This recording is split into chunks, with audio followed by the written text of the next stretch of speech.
So I practice the Shambhavi Mahamudra Kriya, Shambhavi Mahamudra Kriya, that's how you say it. And after the first session was I did it with guided with everybody, and it was good, but the second session of the day, the one that I did on my own by myself, was better. Like in terms of the thing that I felt with it. Let me wait for this train. So yeah, in terms of the sensation of it, I'd say the second session was better. One thing though with it is the the only thing that was not as deep is because of this back pain that I have, which is the upper left shoulder, middle chest, side back type of weird, stringy, stingy, pinchy sensation that I have going on. That it doesn't allow me to, to sit like this because it fucks with me, you know. And I think the way to cure that is to sleep on my back in a certain way and just sleep like that. The thing is though, when I sleep on my back, I get hallucinatory, like hallucid.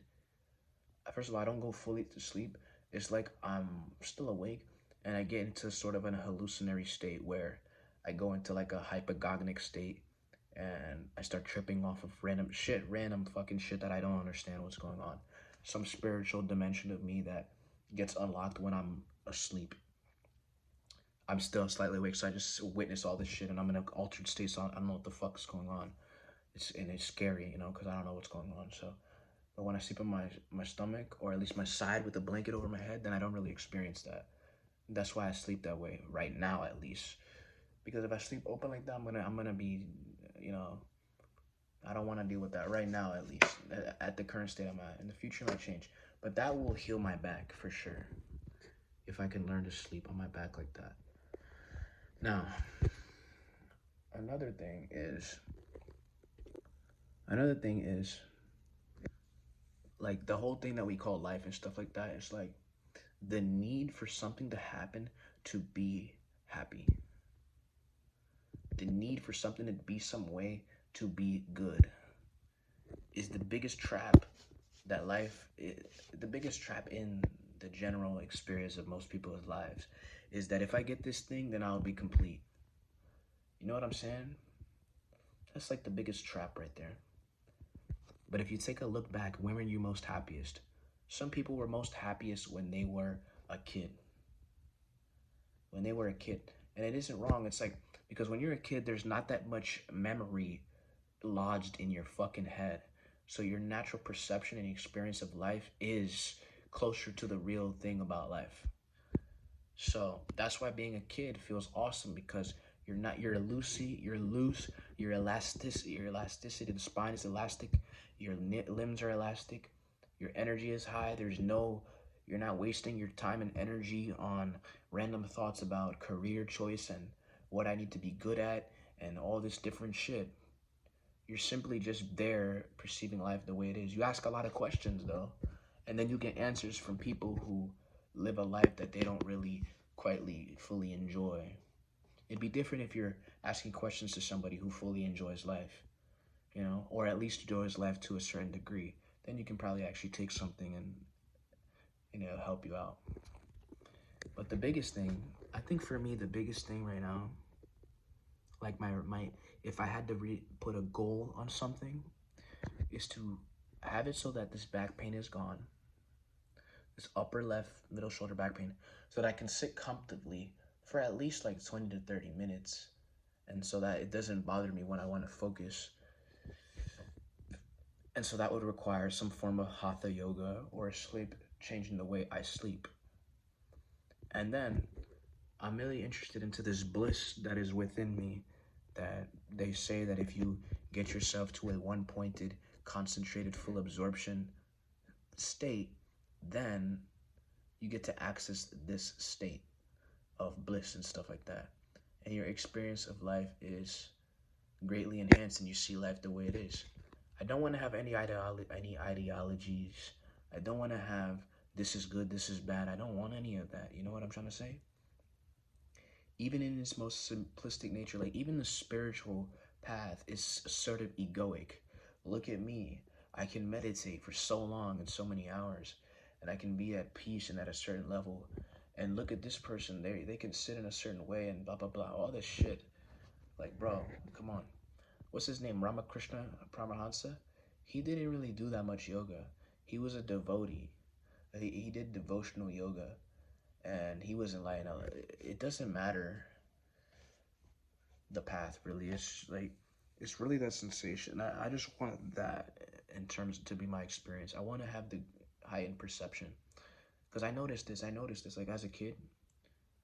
Like as a kid, yes, I had goals, whatever. And that's fine. You can feel those goals.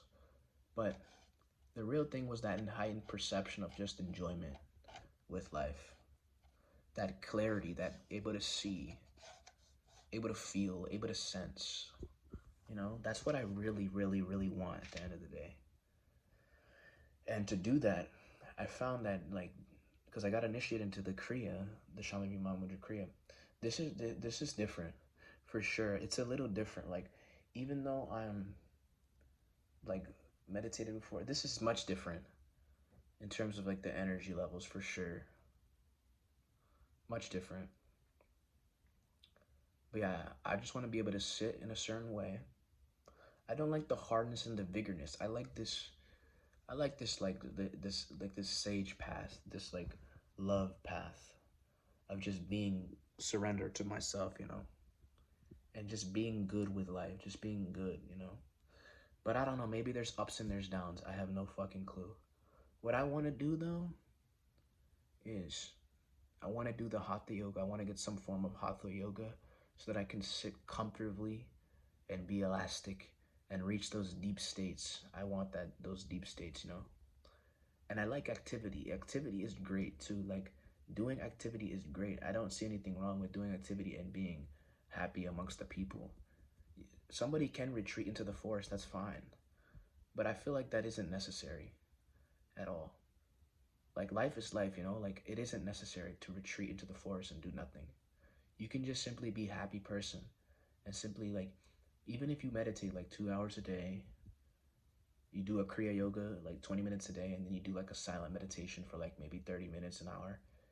And then you do good, fully involved activity.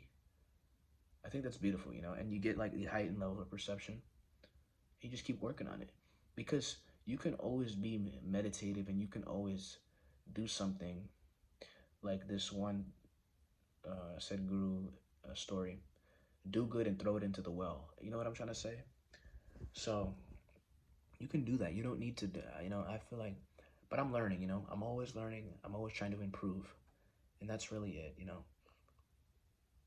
And yeah, if I just practice hatha yoga, get loose, get elastic, and I just keep doing the Kriya, and then once I do my mandala, I implement some silent meditation to get the mind to a certain degree of quietness, while the energy yoga, the Kriya yoga is still there, like getting built. I feel like that's my thing.